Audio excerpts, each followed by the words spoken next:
So this is what it's like to be president right this moment. It's going to be like this if you make it. You're a flip of the coin away from being the president of the United States based on all the polls. You're about 50-50. The toughest question first, it's for you. Can I ask? The question is. Can I ask you a question first? Cheesesteaks, Pat's or Geno's?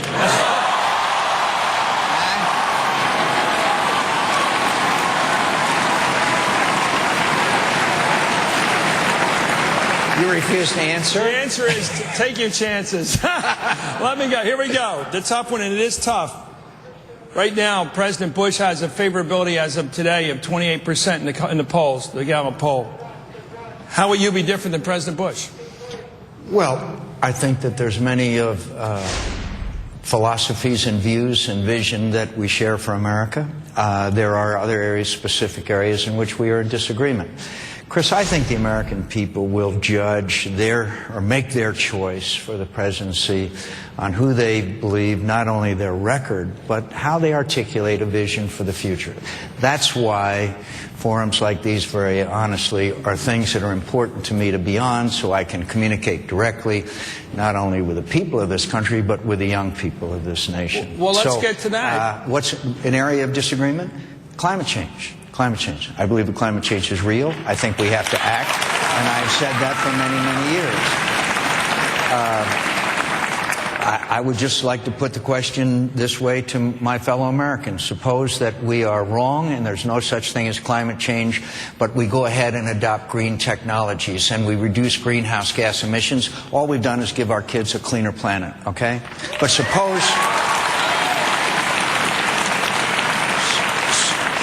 we are right and do nothing. Suppose we just continue this endless debate and continue the increase of greenhouse gas emissions, and we hand these wonderful Americans a damaged planet. I think the answer to that is pretty obvious. And by the way, that question was posed first, I saw it, by former Prime Minister Tony Blair. You're also, you disagree with him on torture? Absolutely. And could I take a few seconds on that? Because I think it's important, because I think it's what America is all about and what kind of country we are.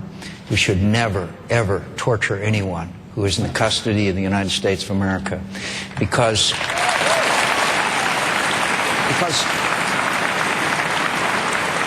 the struggle we're in with radical Islamic extremism, which is going to be with us for decades, and that is that it's a military, diplomatic, intelligence, and ideological struggle. If we're not any better than our enemies, then doesn't make it harder for young people to choose. I was in Baghdad over Thanksgiving last year. I met with a high-ranking member, former high-ranking member of Al-Qaeda. I asked him, I said, how did you do so well after the initial military success that the Americans and the coalition forces had? He said two things. One was the lawlessness that in the environment that took place after the Americans and their allies won the military victory. He said, but the second was Abu Ghraib. He said, Abu Ghraib was my greatest recruiting tool. Everybody here knows what Abu Ghraib was. So my point is that for the future of this country, we have to make sure that we remain a nation that does not do things that our enemies do. And I promise you, my friends, I'll close Guantanamo Bay and we will never torture another person in our custody again.